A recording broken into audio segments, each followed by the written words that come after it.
Uma boa noite a todos e a paz do Senhor. Queridos, nós estamos mais uma vez aqui, direto da Assembleia de Deus, Manancial Ágape, e queremos desde já agradecer a Deus por mais uma oportunidade que Ele nos permite, e mais uma vez agradecer ao nosso pastor presidente, pastor Alexandre de Moraes, pela rica oportunidade e confiança de estarmos ministrando mais uma aula.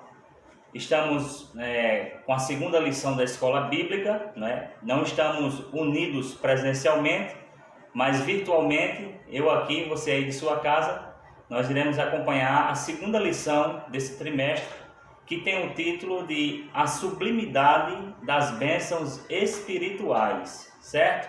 O texto áureo diz o seguinte: Bendito Deus e Pai de nosso Senhor Jesus Cristo, o qual nos abençoou com todas as bênçãos espirituais nos lugares celestiais em Cristo. Efésios capítulo 1, verso 3. A verdade prática diz: Deus nos elegeu em Cristo antes da fundação do mundo, para que desfrutássemos as bênçãos espirituais. A leitura bíblica em classe se encontra na carta aos Efésios, no capítulo 1, verso 3 e 4, e depois do 9 ao 14, que diz assim: Bendito Deus e Pai de nosso Senhor Jesus Cristo, o qual nos abençoou com todas as bênçãos espirituais nos lugares celestiais em Cristo, como também nos elegeu nele antes da fundação do mundo, para que fôssemos santos e irrepreensíveis diante dele em amor, descobrindo-nos o mistério da sua vontade, segundo o seu beneplácito que propusera em si mesmo, de tornar a congregar em Cristo todas as coisas na dispensação da plenitude dos tempos, tanto as que estão nos céus como as que estão na terra. Nele digo, em quem também fomos feitos herança, havendo sido predestinados conforme o propósito daquele que faz todas as coisas segundo o seu conselho da sua vontade, com o fim de sermos para louvor da sua glória, nós, os que primeiros esperaremos em Cristo, em quem também vós estáis, depois de ouviste a palavra da verdade, o evangelho da vossa salvação, e tendo nele também crido, fostes selados com o Espírito Santo da promessa, o qual é o penhor da nossa herança para a redenção da possessão de Deus, para louvor da sua glória. Amém? Então, antes da gente começar os seus tópicos e subtópicos, feche os seus olhos aí que nós vamos fazer uma oração, como é de costume, agradecendo e pedindo a ajuda de Deus, porque sem Deus a gente não pode fazer nada, certo? Então fecha os teus olhos aí na tua casa, no teu trabalho, onde você estiver. Pai, em nome de Jesus Cristo, nós queremos mais uma vez te louvar, te render honra, glórias e louvor. Te rendemos graças, Senhor, pelo dom da vida, por mais um dia de vida e por estarmos aqui mais uma noite para junto podermos aprender contigo, através desta lição. Visita o coração de cada professor, visita a mente, visita o coração de cada aluno, nos dá sabedoria e discernimento pelo Teu Santo Espírito, porque nós precisamos de Ti. Nos ajuda, edifica a nossa vida através da Tua palavra nessa noite, em nome de Jesus. Amém? Queridos, vamos ver aqui a introdução, porque nós estamos hoje com uma lição muito boa, certo? Muito boa. E a introdução diz o seguinte: Nesta lição vamos abordar a grandeza, a excelência e a perfeição do projeto divino para conceder bênçãos espirituais aos seus escolhidos. Desde a eternidade, aprove a Deus executar um plano de restauração e reconciliação com a humanidade caída. Por isso que na carta o apóstolo Paulo se mostra profundamente agradecido pela revelação do mistério que estivera oculto desde todos os tempos. Ele nos convida a louvar e glorificar a Deus pela sua bondade e misericórdia para com todos os pecadores. Então, o plano da salvação, arquitetado pelo Criador dos céus e da terra, o nosso Deus, é algo incomensurável, É algo que nós não conseguimos dizer com palavras, esse plano, esse amor de Deus. Então, olha o que Deus fez. Olha o que Deus fez. Vamos ler aqui logo um versículo que se encontra em 2 Coríntios, capítulo 5, verso 19. Vamos ler aqui para a gente entender isso aqui rapidinho. 2 Coríntios, capítulo 5, verso 19. Louvado seja Deus. 2 Coríntios, capítulo 5, verso 19. Olha só o que é que diz. Isto é, Deus estava em Cristo, reconciliando consigo o mundo, não lhes imputando os seus pecados, e pôs em nós a palavra de reconciliação. Ou seja, Deus estava em Cristo, reconciliando o mundo consigo mesmo. Então, quando Deus, em seu plano, né, magnífico e excelente, Ele estava simplesmente reconciliando o mundo consigo mesmo. E Ele disse que Ele não imputou os nossos pecados. Ou seja, o que é imputar? É atribuir a alguém a responsabilidade de algum ato ou de seus atos. Então, Deus não levou em conta isso, certo? Então, o primeiro tópico diz assim: a nova posição em Cristo. Por quê? Porque nós éramos uma coisa, né? Estávamos em uma situação, e agora com Cristo habitando em nossa vida, nós estamos em outra situação, nós estamos em outra posição. Então diz assim, a nova posição em Cristo. Diz assim, a doxologia. Após expor o versículo de abertura da epístola, o apóstolo Paulo apresenta uma sequência de texto que se caracteriza pela verdadeira adoração e bondade ativa de Deus, né? Ele começa pela frase: bendito o Deus e Pai de nosso Senhor Jesus Cristo. Bendito quer dizer louvado seja Deus, né? Digno de louvor. Onde o bendito significa digno de louvor, né? O apóstolo dá sequência até o versículo 14 por meio de um maravilhoso tributo ao Eterno e suas muitas bênçãos concedidas aos homens. Nesse trecho bíblico, trata-se de um hino teológico de gratidão, caracterizado pela repetição do seguinte refrão: para louvor e glória da sua graça, ou para louvor da sua glória. Aquele ao qual devemos adorar está identificado na expressão Deus e Pai de Jesus Cristo, uma clara referência à Santíssima Trindade, com a ênfase na natureza divina de Jesus, seu Filho. Então aqui, para você entender esse subtópico, o primeiro, e trazer uma aplicação para a nossa vida. O que é a doxologia que está falando aqui?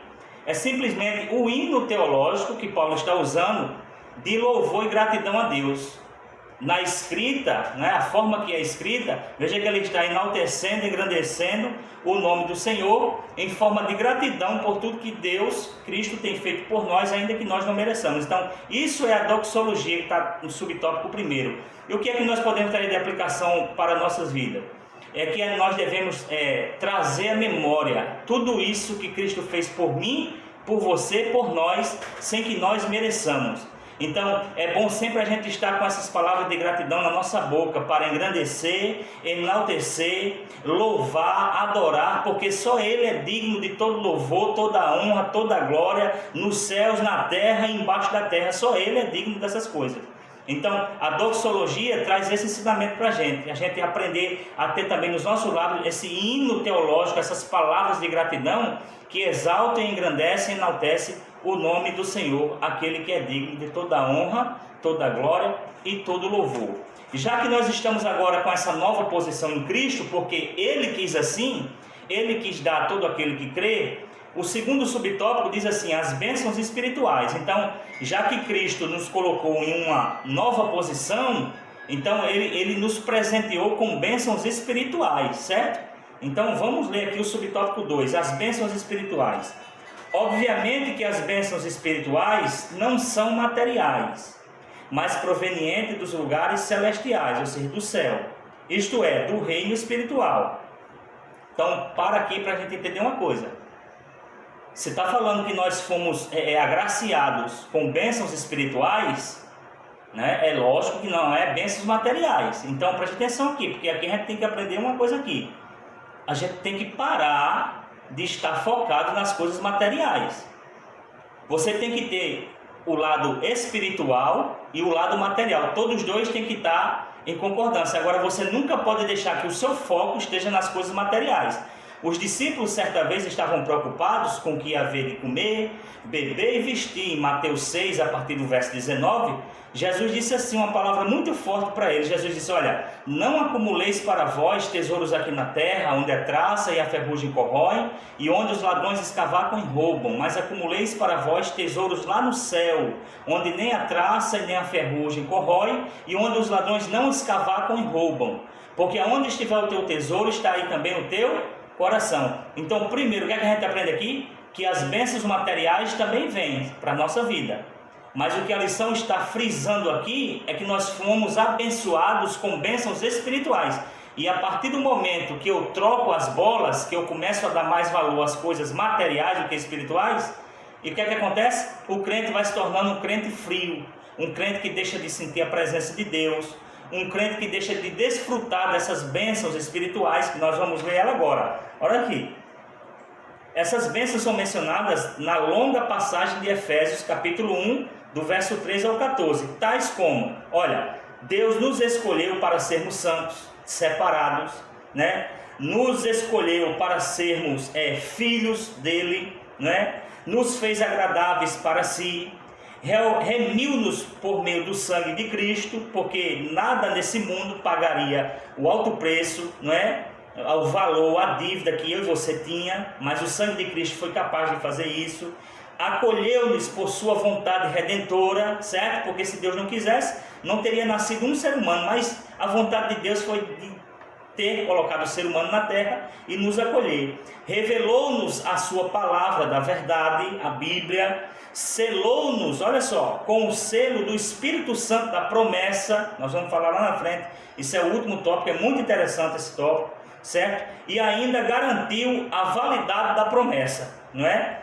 Tais bênçãos provém de Deus, que planejou a redenção, o resgate, né, do Filho, que a realizou, e o Espírito Santo que garante. Ou seja, Deus planejou, não é, tudo isso aqui, o Filho foi quem realizou na cruz, e o Espírito Santo é quem garante, porque nós vamos ver lá no finalzinho, que o Espírito Santo, esse selo, é o nosso penhor, é a garantia que nós temos.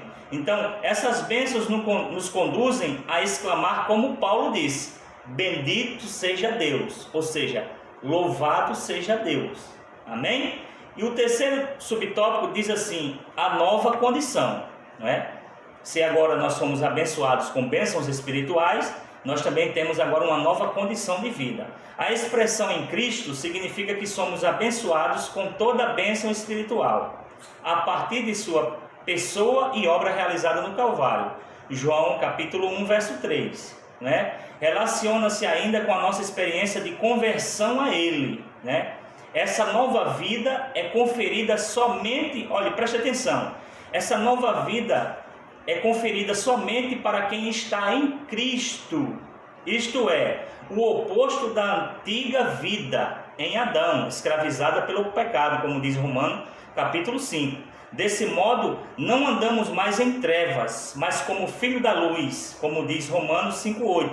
Portanto, nossa nova posição é caracterizada pela salvação em Cristo, e por isso desfrutamos de todos os benefícios advindos dessa redenção. Outra aplicação pessoal para a nossa vida, outra aprendizado. A lição já está bem clara. Essa nova vida só é possível para aquele que está em Cristo, certo? Você pode estar em um determinado ministério, você pode estar há muitos anos dentro da igreja, você pode estar fazendo parte de um conjunto, você pode estar participando do grupo de louvor, você pode estar participando da Santa Ceia mensalmente, mas a questão é, se não estiver em Cristo, não adianta de nada.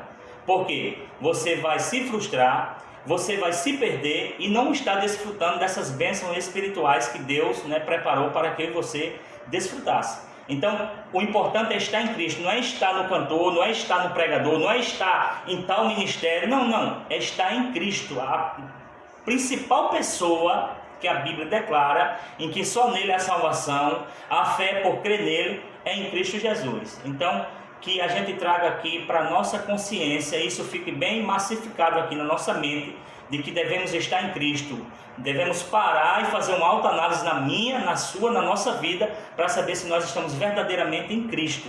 Porque a caminhada é longa e muitas das vezes a gente vai se perdendo pelo caminho. Mas fica aí esse aprendizado. Vamos para o tópico 2?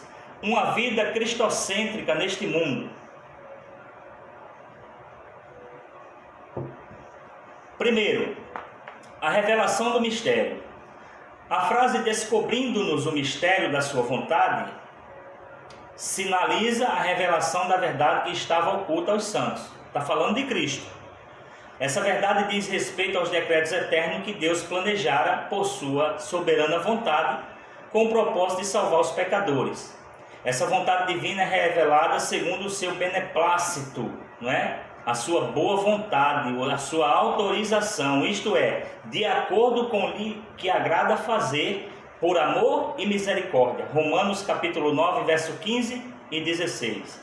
Sua vontade foi executada conforme o seu desígnio por intermédio de Cristo, para que o Filho em tudo tivesse a preeminência. Então veja só, o mistério que está falando aqui, a revelação do mistério, é justamente a figura, a pessoa de Cristo, que Deus já tinha traçado. Apocalipse 13, 8 vai dizer que o Cordeiro já estava preparado antes da fundação do mundo, então era algo que já estava nos planos de Deus, certo? E que esse Cordeiro que estava em oculto, era um mistério de Deus, é o próprio Cristo revelado, e é através dele que nós temos essa condição hoje, vamos dizer assim, né? Essa condição de estarmos diante da sua presença, porque os desígnios de Deus já estavam tudo traçado para que fosse assim, certo? Aí ele vai falar sobre a plenitude dos tempos. Paulo revela que o plano divino é fazer convergir em Cristo todas as coisas, né? Porque tudo converge em Cristo. Isso inclui tudo que foi criado por Cristo, para Cristo e o que subsiste em Cristo. Vamos lá? João capítulo 1, do verso 1 ao 3. João capítulo 1, do versículo 1 ao 3.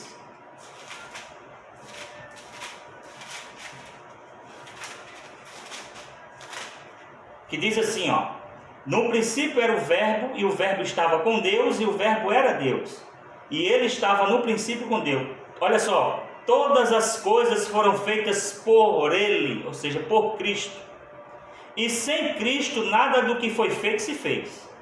Então, bate com o que a lição está dizendo aqui, né? Que tudo que foi criado foi por Cristo, para Cristo, e tudo subsiste em Cristo. Implica dizer que todo o universo, céus e terra, estarão submissos à autoridade e soberania de Cristo. Vamos ver isso aqui? Romanos 14, 11. Romanos 14, 11. Louvado seja Deus. Diz assim, ó: porque está escrito, como eu vivo, diz o Senhor, que todo joelho se dobrará a mim, e toda língua confessará a Deus. Então veja que essa questão de submissão e autoridade à soberania de Deus, a palavra de Deus, ela testifica que tudo isso tem que ser assim, vai acontecer assim, certo? Todo joelho se dobrará, vai ter que se dobrar a autoridade e a obediência a Cristo, certo? Nesse sentido, a ruptura provocada pelo pecado de Adão é restaurada completamente em Cristo. Agora preste atenção, essa declaração não tem conotação universalista, né? A ideia de que no fim todos serão salvos. Existe uma doutrina chamada universalismo, que eles dizem que no final todo mundo vai ser salvo. Isso é antibíblico, tá? Isso é antibíblico. Mas que finalmente tudo será como Deus planejou, não é? Na realidade, quando diz aqui que foi restaurada completamente em Cristo, a ruptura causada por Adão, não quer dizer que todos vão ser salvos, mas que o plano de Deus será como Deus planejou antes da fundação do mundo, certo? Cristo como a cabeça da igreja, né? Cristo, a cabeça da igreja. Cristo não é o cabeça, é a cabeça, viu? Cristo, a cabeça da igreja, e também a cabeça do universo. Então, esse foi o plano inicial, certo? Que continua do mesmo jeito. A dispensação ou administração desse plano será na plenitude dos tempos. O que é a plenitude dos tempos? No momento oportuno, no tempo exato, no tempo certo. Aqui a palavra grega para tempos não é cronos, que traz uma ideia de cronologia, mas kairos, que se refere ao tempo divino, previamente determinado para que todas as coisas estejam sob o domínio de Cristo. Então, tudo que foi planejado, arquitetado por Deus, não vai acontecer no Cronos, no meu, no seu, no nosso tempo. Vai acontecer no Kairos de Deus, ou seja, na plenitude dos tempos, no tempo certo, no tempo exato, porque Deus só chega na hora certa, tá bem? Louvor da sua glória, o terceiro subtópico. O apóstolo enfatiza que as bênçãos são destinadas aos crentes judeus e gentios, ou seja, a igreja. Paulo muda do pronome nós, né, ele e os judeus, para o também vós, incluindo os gentios, indicando que em Cristo os crentes de ambos os povos são herdeiros da promessa, certo? Ele ratifica igualmente que o propósito da eleição não é outro senão louvar e glorificar a Deus. Isso assinala não somente adorá-lo com palavras e ações, mas também em levar outros a fazer o mesmo. Trago à memória aqui a palavra que o pastor Trajano pregou no culto de ceia, não é? Quando ele disse que o adorador é aquele que adora a Deus, mas que também que com as suas atitudes, com o seu comportamento, ele leva outras pessoas a adorarem a Deus. E aí a lição está trazendo justamente isso, né? Ele assinala não somente adorá-lo com palavras e ações, mas também levar outros a fazer o mesmo. E a referência que ele deu aqui é 1 Pedro 2, verso 12, que diz assim: tendo o vosso viver honesto entre os gentios, para que naquilo em que falam mal de vós, como de malfeitores, glorifique a Deus no dia da visitação, pelas boas obras que em vós observem. Então, ou seja, as minhas atitudes, o meu comportamento é uma forma de levar as pessoas a adorarem e louvarem o nome de Deus, certo? Isso é muito importante. Por conseguinte, tudo que somos, fazemos ou possuímos vem de Deus, pois começa na sua vontade e culmina na sua glória. Então, essa questão de levar as pessoas a adorarem a Deus, isso é muito interessante, porque a gente tem uma ideia de que adorar a Deus é só dar glória a Deus, aleluia, né? Fazer uma oração, cantar um louvor, mas a nossa vida, o nosso testemunho é uma forma de a gente adorar a Deus, certo? Adorar a Deus. E preste atenção no que eu vou dizer aqui. Como foi que Jesus andou? Como foi que Jesus andou? A Bíblia diz que Jesus andou desfazendo as obras de Satanás, certo? Tem pessoas que andam contribuindo com as obras de Satanás, porque as suas obras não condizem com o que as Escrituras determinam para a vida de um cristão. Então, eu e você devemos aprender isso aqui, devemos ter isso no nosso cotidiano, no nosso dia a dia. Se preocupar com a nossa maneira de viver, de se comportar, com as nossas atitudes, certo? Com os nossos atos, para que esses atos, essas atitudes levem pessoas a adorar a Deus, né? Às vezes a pessoa não consegue ser nem evangelizada verbalmente, mas através da minha e da sua atitude, do nosso comportamento, o nome de Deus é glorificado. Louvado seja Deus por isso. Vamos ao tópico 3. Tópico 3. O Espírito Santo, penhor da nossa herança. Louvado seja Deus. Diz assim: o selo do Espírito Santo. Aquele que ouve a palavra de Deus, o Evangelho da salvação, e que por meio da fé se rende a Cristo, recebe o selo do Espírito Santo no momento da conversão. Você aceitou Jesus como seu único Salvador, né? Senhor e Salvador da sua vida. Naquele momento, o Espírito Santo passa a habitar na sua vida, certo? Nos tempos bíblicos, o selo era usado como sinal de propriedade e posse pessoal.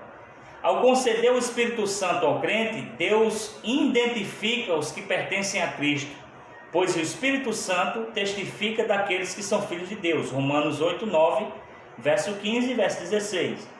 E o maligno não nos lhe toca. Assim, a terceira pessoa da Santíssima Trindade tem o papel fundamental de regenerar, purificar e santificar o pecador.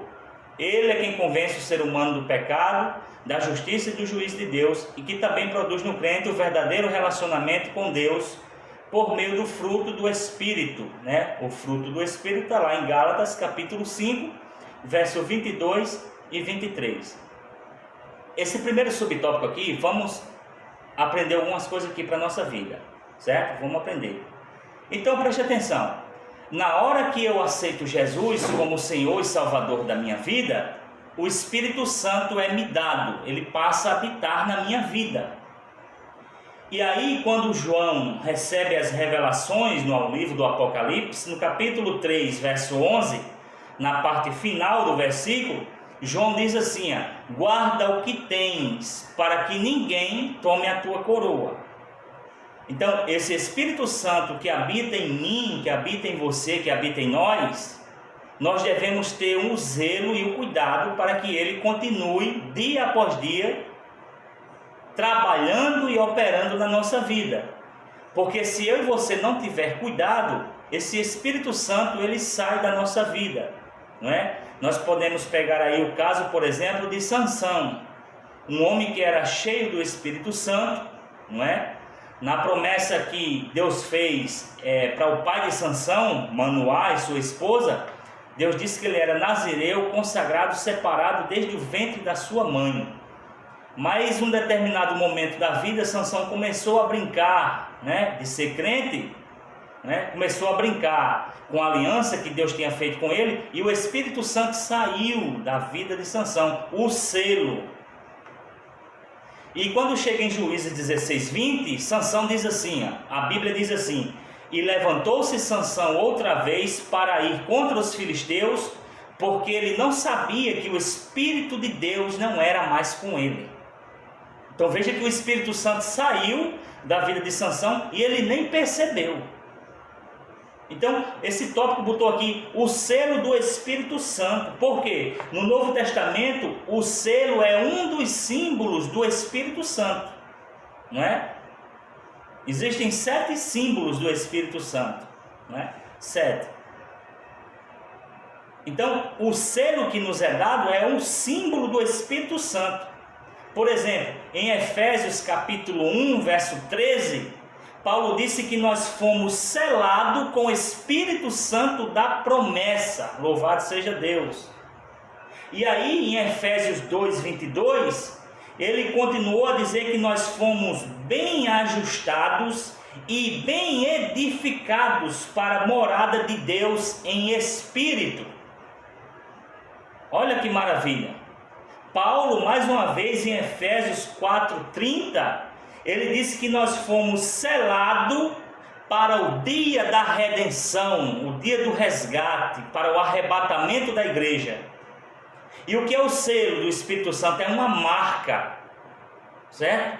O selo, no contexto histórico sagrado, era um símbolo de inviolabilidade. Quando alguém assinava um documento, escrevia um documento, o documento era fechado e era colocado um selo. Esse que está aqui na capa da nossa lição, ó. Tá vendo que tem aí uma epístola, uma carta, e do lado aqui, ó, tem um selo, certo? Ou seja, esse selo era a garantia de que o documento era original, não havia sido violado, aberto, rasurado.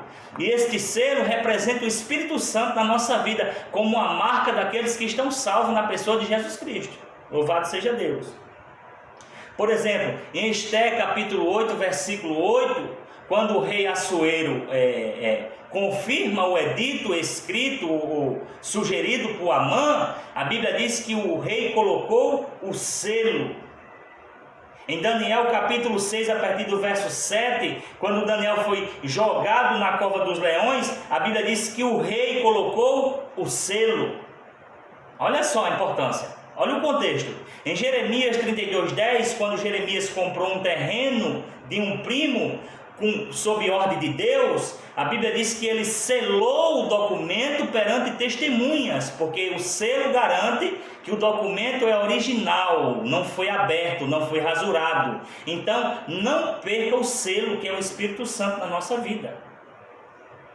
Olha só, e esse selo que é o Espírito Santo na nossa vida, né? Efésios 4:30 diz assim: não entristeçais o Espírito Santo de Deus.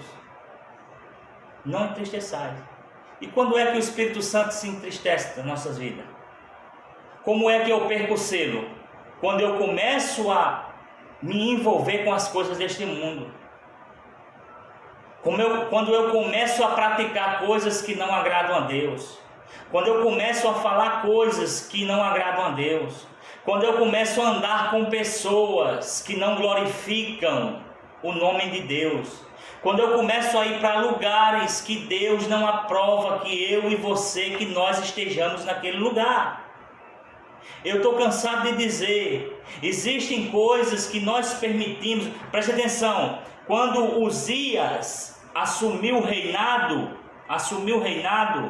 ele foi um rei que observou a lei, se aplicou, se dedicou a buscar a Deus. Mas Uzias cometeu 2 erros, eu vou falar só de um. Ele permitiu que os altares que eram destinados a deuses pagãos, adoração a outros deuses, ficassem de pé. Ele permitiu, olhe para cá, existem coisas que eu e você permitimos na nossa vida, mas Deus não permite.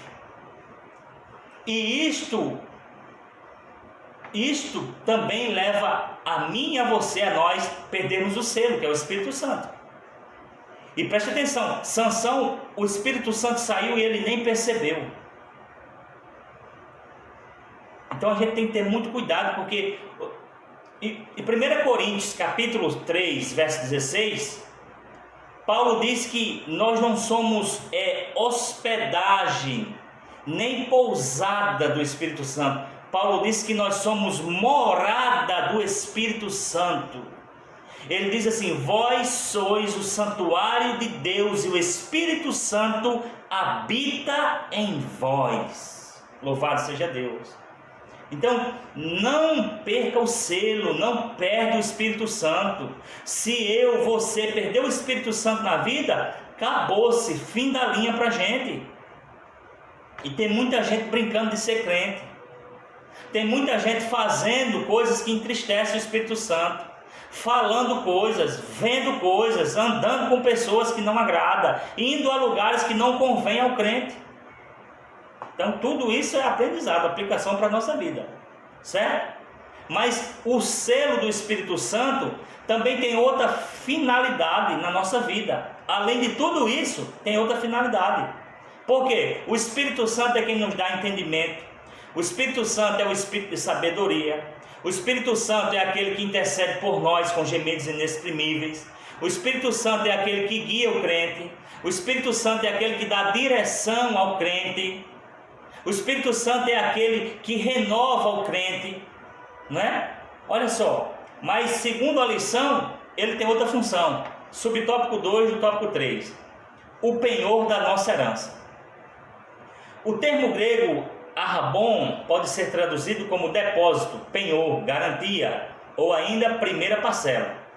A palavra tem origem semítica e era usada nas transações comerciais para assegurar o preço ou garantir o pagamento de algo. Paulo ensina que o Espírito Santo é o depósito que garante a nossa herança em Cristo, não é? Tudo isso significa que aquele que tem o selo do Espírito Santo tem a salvação garantida. Vamos por partes. Vamos lá. O Espírito Santo é o penhor, a garantia. Vamos ler 2 Coríntios. 2 Coríntios, capítulo 1, verso 21 e 22. 2 Coríntios, capítulo 1, verso 21, e diz assim, a palavra do Senhor: mas os que confirmam convosco em Cristo, e o que nos ungiu é Deus, o qual também nos selou e deu o penhor do Espírito Santo em nossos corações. O que é o penhor? O Espírito Santo é o penhor da nossa herança, da nossa salvação. Mas o que é um penhor? O penhor é a garantia de que você vai voltar para pagar o que você está devendo.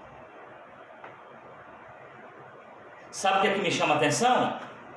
É que se você vai num banco e quer pegar um valor que excede o teu limite, Se você tiver uma joia muito cara, que você não quer vender naquele momento, mas você quer pegar um dinheiro muito alto no banco, você vai com aquela joia, deixa ela no banco como penhor, como garantia de que você volta para buscar.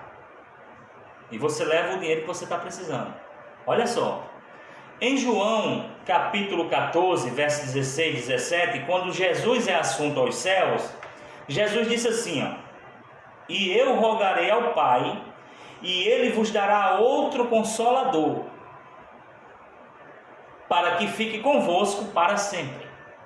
O Espírito da verdade, que o mundo não pode receber, porque não o vê, nem o conhece, mas vós conheceis, porque Ele estará convosco e habita em vós. Porque o Espírito Santo é o penhor, é a garantia. Porque Cristo foi assunto aos céus, está à direita do Pai. E Ele deixou o Consolador, o Espírito Santo, como o penhor da nossa herança. Nós somos herdeiros de Deus e co-herdeiros com Cristo.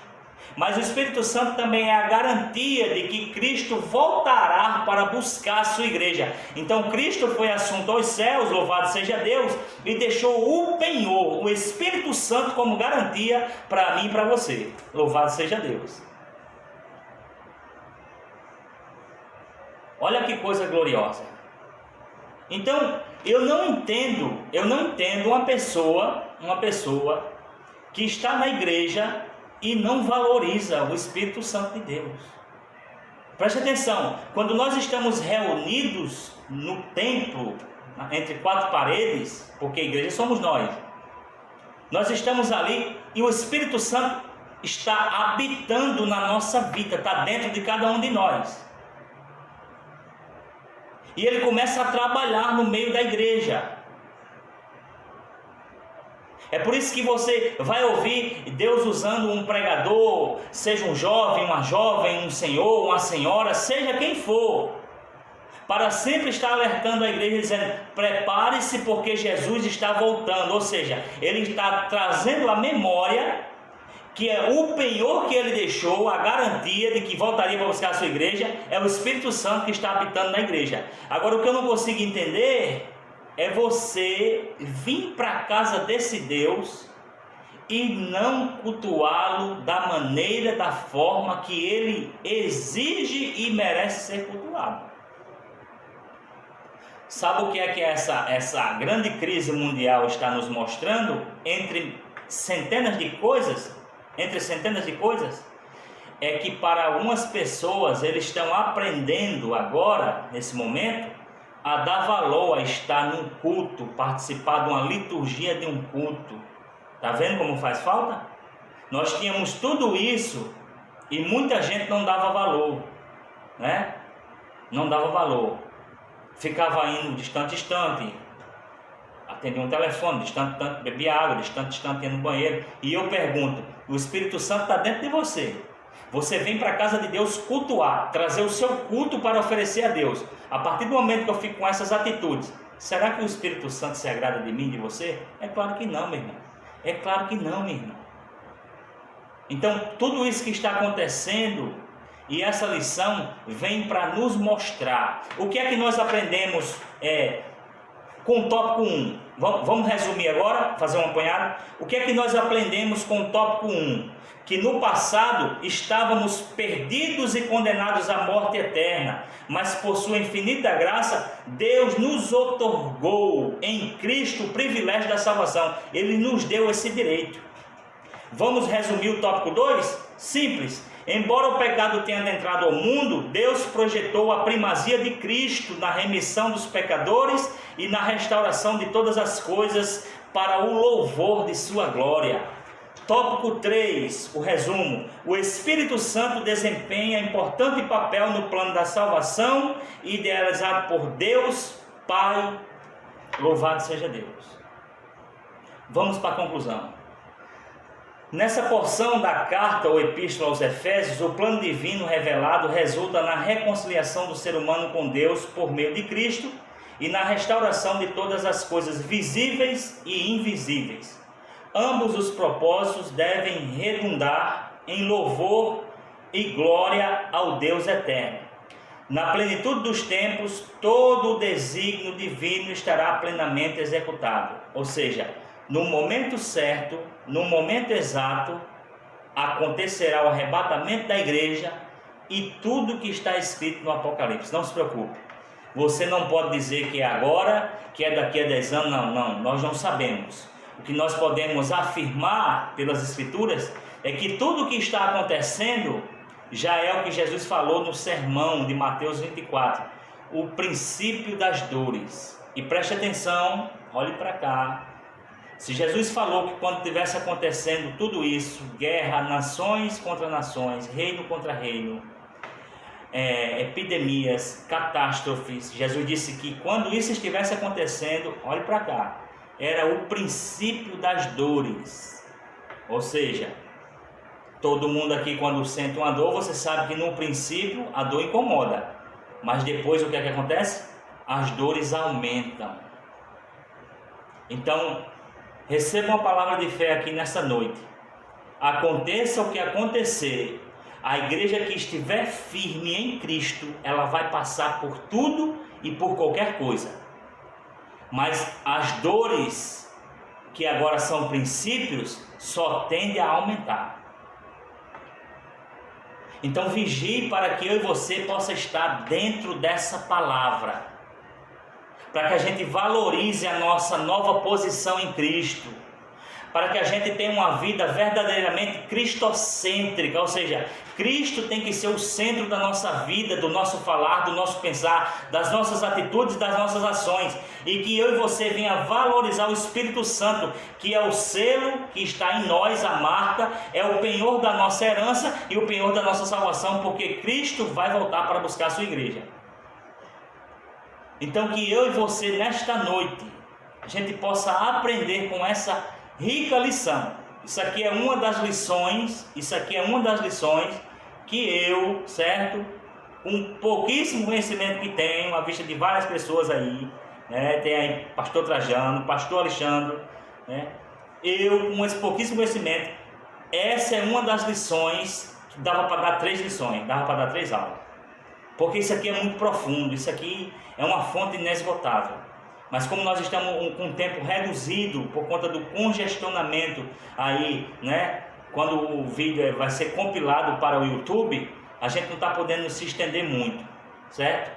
Mas fica aqui todo esse aprendizado. Eu espero que essa palavra, essa aula, essa lição possa ter edificado a sua vida. Medita aí nessa palavra, anota os textos aí, vai ler, vai reler, vê a lição aí, acompanha depois aí, vai ser lançado aí, não é, no grupo da igreja, o link direto com a aula aí, certo?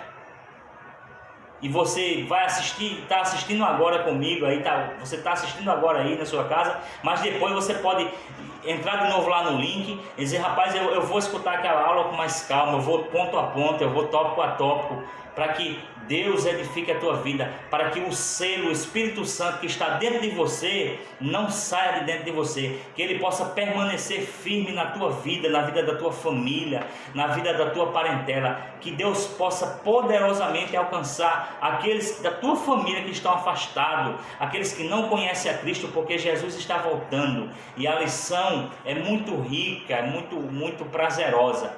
E fica aqui um pedido meu a você.